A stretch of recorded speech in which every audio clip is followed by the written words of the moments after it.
Hi guys! Welcome back sa Indie Bar Stories. Sa araw na to, pagbibigyan natin ang kahilingan ng isa sa ating mga subscribers at siya ay humihingi ng payo tungkol sa nawawala niyang alaga. Basahin natin ang kanyang email. Good morning! Ako po ay isa sa mga nanonood ng inyong mga vlog sa YouTube. Naku, thank you very much po. Ako po ay dalaga at 40 years old na. Dahil wala po akong kasama sa bahay, kaya po ako ay nag-ampon ng aso.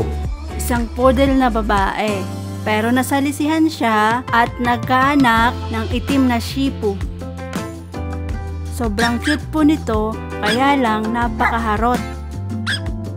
Isang araw po, naiwanan kong bukas ang gate at nakasalisi po ang makulit na tuta. Agad-agad po itong lumabas ng gate at tumakbo ng tumakbo sa kalsada. Nakita niya po ang aso ng kapitbahay. At tuwang-tuwa po itong nakipaghabulan.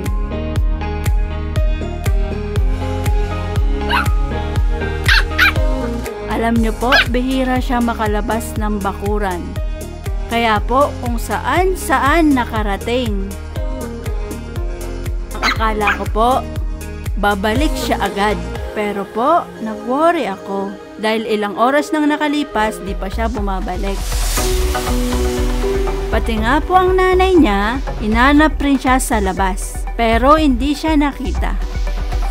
Nag-alala rin po ako, baka naligaw na siya.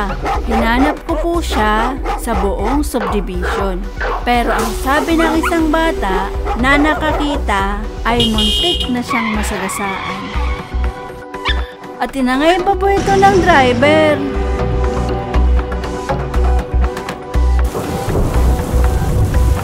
Magmula po noon, nalungkot na ako at ang alaga kong aso.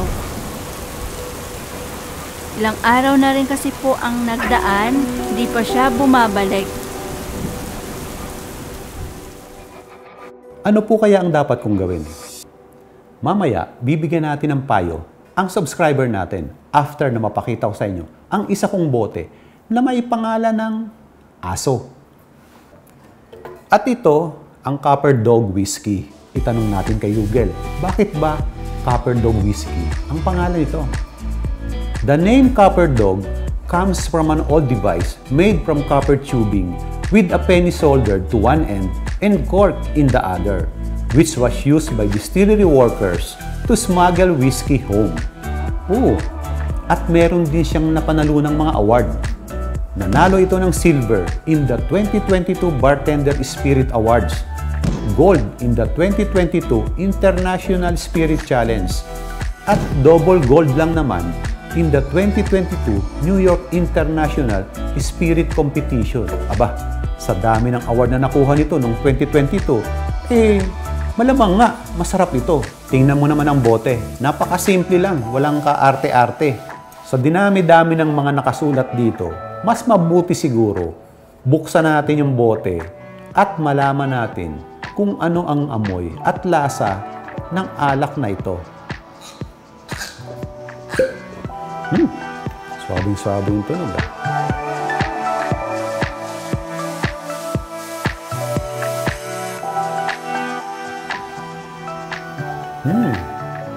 Kakaiba ang amoy nito. Ano siya eh? Fresh ang amoy niya. Parang may sweetness at may naamoy ka rin na apple, no? Yun, parang ano lang siya, light. Parang ganun yung pagkakaamoy ko eh.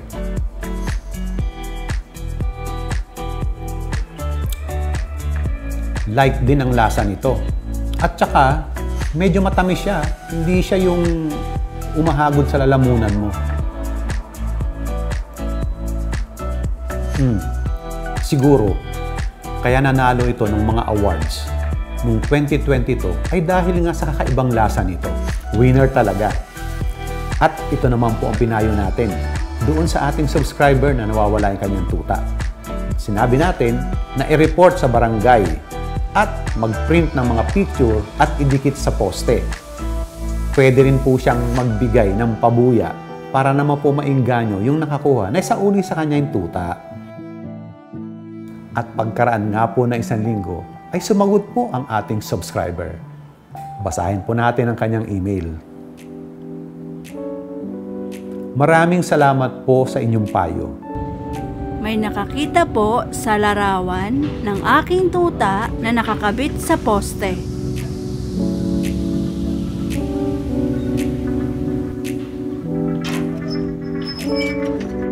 At naibalik na po ang aming alaga. Hindi na rin po nagpakilala ang taong nagsahuli ng tuta, kaya nais ko rin po siyang pasalamatan. Tuwang-tuwa po ang nanay nito nang sila ay muling magkita. Ngayon po, masaya na kami ulit na magkakasama sa bahay. Mabuti naman po at kasauli na pala ang tuta nyo. Kaya po ang payo ko sa ating mga viewers, sana po bantayan yung mabuti ang inyong mga alagang pets. Huwag nyo pong papabayaan na bukas ang gate. Itali nyo sila o kaya ay ilagay sa tamang kulungan. Mahalin po natin ang ating mga alaga dahil sila po ay ating mga best friends. Sana po ay nakatulong.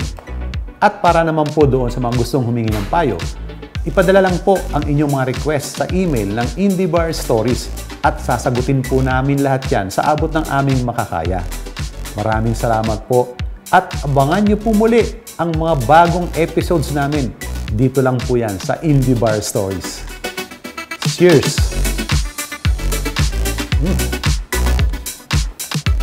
Masarap po talaga. Pack up!